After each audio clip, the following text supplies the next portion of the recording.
Okay. Hi, Loretta. How are you? Ray, how are you? I'm doing good. Thank you so much for agreeing to participate in this interview. Okay.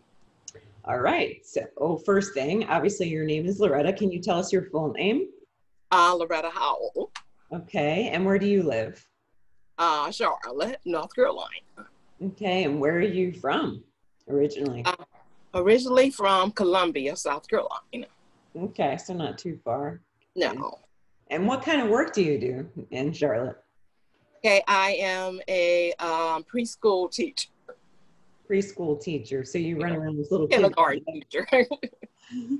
And what do you do? What kind of work do you do with them? Is it early education type work? Yes, early education, child development. Okay, good. So we're here because both of us have spasmodic dysphonia, Yes. and you've had it for how many years now? Oh, wow. Since 1996. 1996. So what is that, 24 years? Yes, I think. Okay, so what was that like when you first started to feel symptoms? What was that like?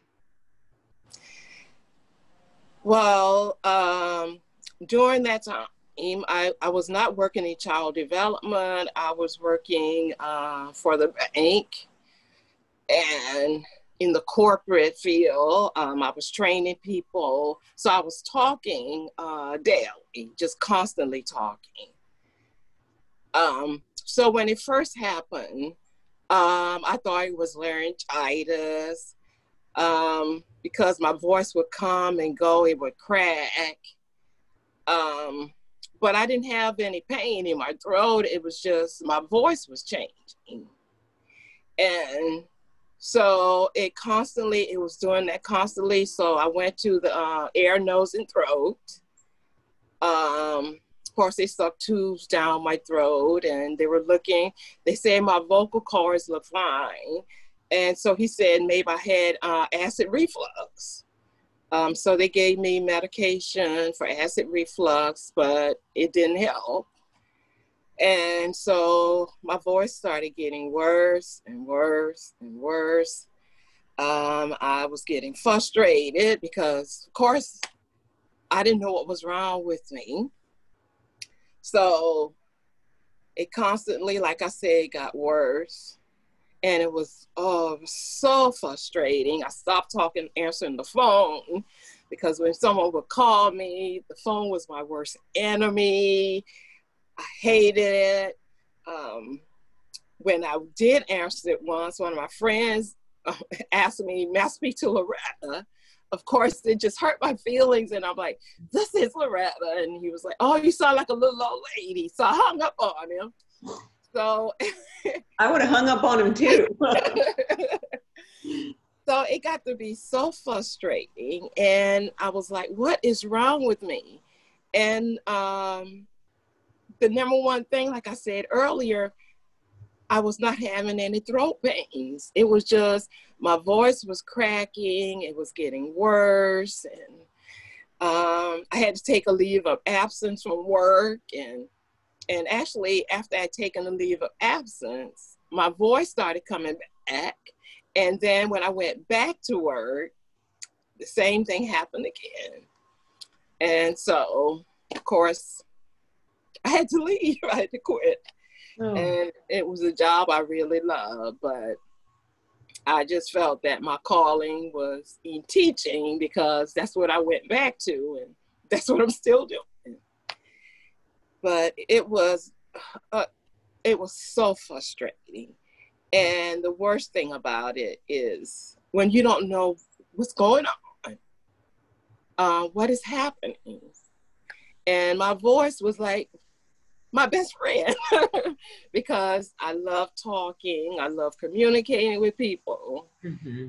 And one of my sisters said, "Well, Loretta, one of the things you love doing, you won't be doing it as much." I'm like, oh, but God has another purpose. He always has. And when one door closed, another one opens. So what was that like for you emotionally? So this is 1996, you've done your leave of absence, you came back, you realized, okay, I can't do this. You have people calling you that say they can't recognize your voice. What was that like from an emotional and mental standpoint for you? Like I said, it was very frustrating. Um, it hurts more because, like I said, when my friend called, he said it sounded like a little old lady. Of course, he didn't know what was going on with me. And he didn't know I was going through all these changes because I've gone to the doctor. The doctor said it has reflux. Apparently it's not reflux because this is getting worse. I thought I had laryngitis. I was, drinking hot tea and honey and all these other things people tell you to drink. And that wasn't helping. And so what I did, I was so frustrated. I said, I need to know what's wrong with me because it could be worse. I didn't know if I had cancer or what. You don't know what's going on. And I'm like, am I the only person this is happening to? And so finally I decided, I said, I'm going to get on the internet. So I got on the internet and I Googled voice disorders. And I found this website called Voice Matters. And on Voice Matters, they have different voice disorders that you can actually listen to. And so as I was listening to them, when I got to the one with SD, I said, my God, I said, that's me. I said, that's what I sound like. Mm-hmm. And so while I was on the on Voice Matters website, I messaged Andrea. She was over that that website. And I was telling her what was going on. I told her where I was located and I asked her, were there any support groups? And of course, that's how I found our Charlotte group, which I love, which is an excellent support group. Mm-hmm. And in other words, I diagnosed myself. Well, and that was one of my questions, because for a lot of us with SD, it takes a long time. Sometimes it can take a year, it can take years. I've heard of decades that people have gone. So from when you got the first symptom in 1996, when did you self-diagnose? It was probably about 2 years. 2 years. So you went 2 years and you didn't know. You didn't know what it was. I didn't know what it was. And did you think that, or I know I've heard this from myself, but I wonder if you've heard this. Did you ever think there was a psychological component, or was a stress something, like it wasn't just physiological, but there was something else? You know what? I thought it was stress, because in 1996, I lost one of my sisters. She was the first sibling to pass away in the family. And here I was here in North Carolina, and she was in South Carolina. And actually, I was in denial about her. My family members, were calling and saying, everyone need to come. And I did go and spend a weekend with her, which was a beautiful weekend. She was feeling really well energized. And so we had a wonderful weekend together. And then when my family called and said to come, I was in denial. I was saying, she's not going anywhere. I was just stressed out, I'm like, oh God, and I was praying for her. And I even told God to take me instead of her, because I didn't have a husband or any children, and she had a husband and children. And I loved her so much. And I asked God to take me in her place, but it wasn't my time. It was her time. So, and to answer your question, yes, I was under a lot of stress.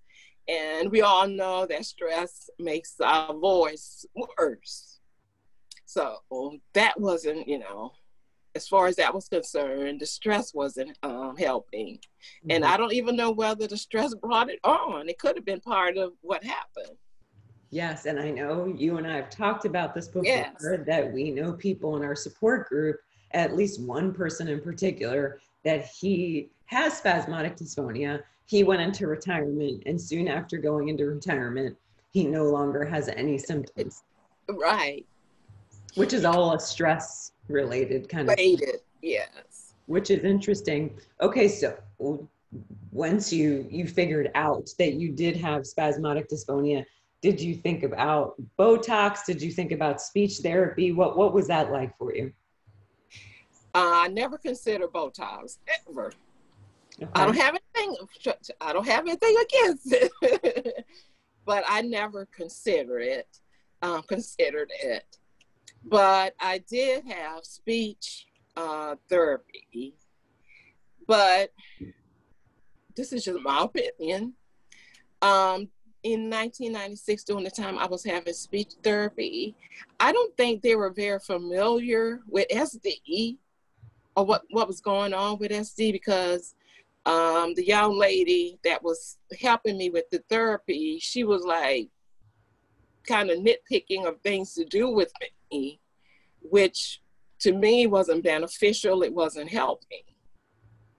And so I decided to stop taking it because I didn't feel like it was helpful. Okay. And then what was your issue specifically with Botox? My issue with that is I don't want to put anything foreign in my body because I don't know what the side effects are. Mm-hmm. I hear that a lot. Mm-hmm. And I'd rather pray and do meditation and do things to relax myself, because I do have good days and good voice days and bad voice days. I don't know whether other people do, but I do. Mm-hmm. And what do you correlate that to? Have you seen a connection why one day might be better than the other? No, I never really kind of noticed but maybe some days I'm more relaxed and not as stressed. Mm-hmm. And I think some days I drink more water, which I notice water helps. Mm-hmm. But I think the days or the weeks I do more meditation, or the days I'm not as stressed at work, or like sometime on the weekends when I can really relax, I think, I have better days. Okay. And the days I don't talk as much. Absolutely. That makes a huge difference, doesn't it? I think one of the speech therapists at our local center, the Charlotte Eye, Ear, Nose, and Throat Center, she calls them voice naps. And that's important to give ourselves voice naps to just let everything relax, and then it helps us. But it's interesting. There's people in our group that they say that by speaking a lot, that actually helps. Yeah. It helps toughen the vocal cords or something, and then they feel like they can speak better. So it's kind of like it's just different for all these people. Oh, right. Which is so interesting. So what in the 20 some years that you've had this, what has been the biggest sources of support for you? My family, my siblings, they don't treat me any differently. And like I said, one of my siblings said I used to talk too much anyway. Talk all the time anyway, and I'm kind of long with it. So she said maybe that was God's way of telling me I was talking too much. But that's funny. But my family has been a wonderful support. My friends, I have friends that have been very supportive. I have friends that have been to our Christmas holiday open house, and everybody, they're friends that love you for who you are. Yes. And they love you unconditionally. And that's a very, very good support, especially when you're dealing with something you have no control over. And of course, praying and meditating and trusting in God, because we know that everything happens for a reason and a purpose. And he does have a purpose for this happening. And how do you, sorry, go ahead. I was getting ready to say, I may not know exactly what the purpose is yet, but I know there is a greater purpose. I agree. Absolutely. Well, how do you find that when you do have bad days and you're at work, for example, when you're dealing either with the parents or the kids or maybe colleagues, how do you cope with SD on those days that you have to speak? It's not a good voice day. What do you do? With the children, you know, children, here's the word again, they love you unconditionally. When I'm reading they love for me to read to them. They love for me to sing with them. So as far as the children, I think they just get used to your voice. And after a while, if I'm having a bad voice day, I try not to talk as much. And actually when I'm singing, it doesn't affect me when I'm singing. So when, you know, I'm having a voice day with the kids, I can just sing all day. I'm okay. And, you know, they'll sing with me because they don't care how bad you sound, how good you sound. As far as my colleagues, I guess sometimes they're asking me, you know, if I say something to them and I'm having a bad voice day, they might ask me again. And they're used to me because I've been there for 17 years. So I've been there a long time. So they're used to, and they're understanding. And how about when you meet new people, like in a social situation, and let's say your voice isn't very great or you're not feeling confident, how would you handle it in that situation? Okay, I would tell them that, you know, I have a voice disorder. And I would explain to them, well, if you can't understand what I'm saying, I said, I don't mind you asking me to repeat myself. And most of the time people are okay. Okay, you know, like whatever. That's great. But if I'm in a big social environment with a lot of people, the worst thing is trying to talk over other people. So I kind of wait, you know, until it gets kind of quiet, or sometimes I just sit back and, you know, don't say anything, which I hate, because I feel like the voice is controlling me and not me controlling my voice. Mm-hmm. Yeah, this is making me think about my husband and I last year. We were invited to a gala, a black tie gala. Mm-hmm.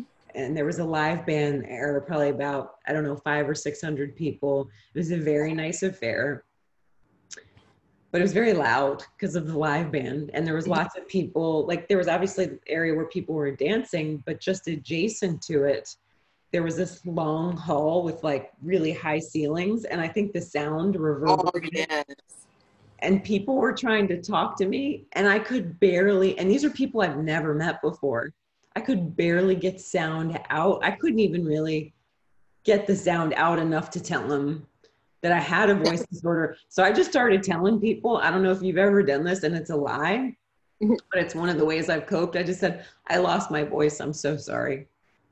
Yeah, I've been there. I've said I have laryngitis. Please excuse me, you know, if you can't hear me. Yeah. But I hate it. Right. Because it's not truth. That's true. That's true. And I think I did more of that in the beginning because I really didn't know what was wrong with me. So I just started using, I have laryngitis. If you don't understand me, I apologize. You know, I can't talk very loud. I've used so many different things. Or then you get the people that say, oh, are you sick? Yes, I've been there, especially on the phone. Yes. Oh, on the phone. Oh, are you okay? Are you okay? Like, I've never felt better. Right. It's just my dang voice. Okay, so what about, and we haven't really ever talked about this, but what about in like more intimate situations, like if you were going to go on a date, does that Does that ever seem to be a problem or cause you embarrassment or stress? I guess I'm getting ready to share something. Okay, let's hear it. Let's hear it. I've been on a few websites, and I have communicated with someone you haven't met, and of course we have talked on the phone. And I've had guys ask, what's wrong with your voice? And when they ask what's wrong with my voice, I'll tell them. Yeah. And that would give them the opening. Well, if you still want to meet me or talk with me, this is you can say yes or no. Now is the time. And most of the time they still talk to me because they've seen my photo. They're more concerned with how you look. I'm sure. That's great. Okay, so what are some of your SD pet peeves? Like I know in our Charlotte group, we talk about the phone, like speaking on speakerphone. Number one. We talk about going to drive-throughs and things like that. So what are your personal pet peeves as it relates to SD? Okay, those were two. But actually the drive-through doesn't affect me as much as it did in the beginning. Okay. In the beginning when all of this happened, it was awful. I avoided going to the drive-throughs because, they were constantly actually in the beginning, my voice was a lot worse. Mm-hmm. I could barely get a word out. Mm-hmm. It would take everything in me. That's why it was so frustrating because I didn't know what was wrong. I didn't know how to control it. Mm-hmm. So when I was talking, I didn't know whether, breathe, how to, breathe or any techniques or anything. But now, I can go to the drive-through. But talking on the telephone, if I'm having a really bad voice day, I just try to avoid it. But my new pet peeve, I think you were on our Zoom meeting a few weeks ago, is the mask. Oh, yes. Talking with the mask, girl. You just did it. That is my new one. And what has been your experience trying to talk with a mask? What is that like? I think what really, when I go to the grocery store and things like that, it's okay. But at work, I'm the one that takes the temperatures of all the children and everyone that comes in. So when I'm taking the temperature and trying to say 98.2, trying to say it through the mask, sometimes they're like, what? So the parents are looking at me, but I think I've been doing it for a few months now. So I think they're kind of used to it. But in the beginning, it was very, very frustrating. I'm like, okay, here I go, kid. How am I going to talk through this fast? I'm like, God, why are you doing this to me? Please give me the strength today to do this. Yes, I hear you. Well, and so 2 more questions for you. Mm-hmm. I find for myself that when I speak a lot, especially on the phone, like I don't work in a corporate environment anymore, but when I used to and I still had SD, I would get physically exhausted from speaking. Does that ever happen to you, or did you ever notice a physiological like exhaustion from trying to speak, or did it not affect you that way? I think it affected me more in the beginning. Like I said earlier, I didn't know what I was going through. I didn't know how to deal with it. I didn't know what I had. Yeah. So trying to speak, I think it was more just being frustrated and angry because I don't know what this is. And I'm trying to talk, and especially if I had to talk for a length of time. It was very draining. I think it was more mentally draining and physically draining. But I think it was more mentally because I was so constantly trying to think how to talk, how to get the words out, you know. In your head, the words sound correct, but coming out, they don't. I don't know if you've dealt with that. Oh, yes. Yeah, I actually, there's words that I know I can't say often. So you avoid them. And I avoid them. Do you do that too? Yeah, yes. Yes, I do. I understand. Okay, so last question. I think this is the most important question because the reason that I wanted to start doing this was because you and I are very blessed that we have a support community here. Yes. In Charlotte, North Carolina. But a lot of people in the United States and around the world do not have what we have. They don't have the Zoom support. And, you know, after COVID, we'll all come back together and we'll meet. And that has been very important to me, to be in a community with you all, physically or online. So the reason that I wanted to start having these interviews was to give hope to people that are starting their journeys. And for a lot of us, I think the beginning of the journey is always the hardest. The hardest, yes. It's the most defeating. It's the most depressing. Am I ever going to get through this? God, why is this happening? Or if you don't believe in God, then, you know, just general frustration, self-loathing, self-hatred. You know, there's so many emotions. But what I want to ask you and what I want to leave people with is, where do you see the hope for the SD journey? How have you seen it in yourself? Have you learned anything along the way? And how can you kind of share that hope with others?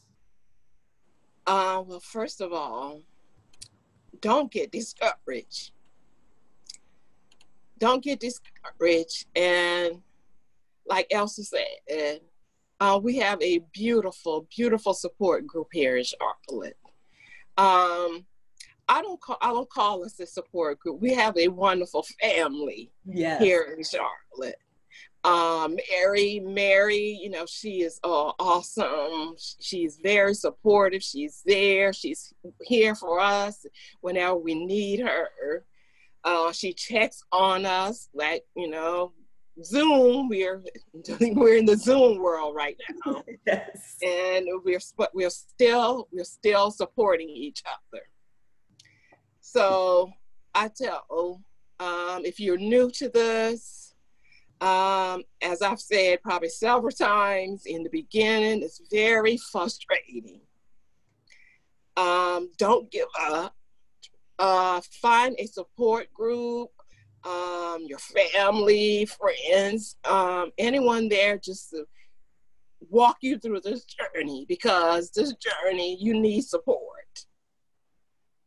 And as Elsa said, you know, if God is not your higher power, just don't get discouraged. Google, like I did, go on Google and find techniques that you can use. Breathing helps. Controlling your breathing, drinking a lot of water. And I do meditation. If you're a meditating person, meditate, relax. Just make sure you relax and don't get stressed out, because stress does trigger it. It gets worse when you're stressed. But I pray. I trust God. And I pray one day that they will find a cure for this, or who knows, miracles happen. And as Elsa mentioned, Botox works for a lot of people. So find you a doctor, find someone, a therapist, a speech therapist, ear, nose, and throat. If you're here in Charlotte, we have a very good, very good support. They attend most of our meetings, most of the doctors do. But the one thing I can say is, please don't get discouraged. Find support, someone to help you, guide you through this journey, because this is a journey. This is a journey. And as I always tell myself, this too shall pass. And I really believe there's a reason and a purpose. And if I can just reach one person today, just to let you know, just believe in yourself. Don't give up on yourself, because I almost gave up on myself. But I know there's a reason and a purpose. So don't get discouraged. Thank you so much, Loretta. That was beautiful. Thank you, thank you, thank you. You're welcome.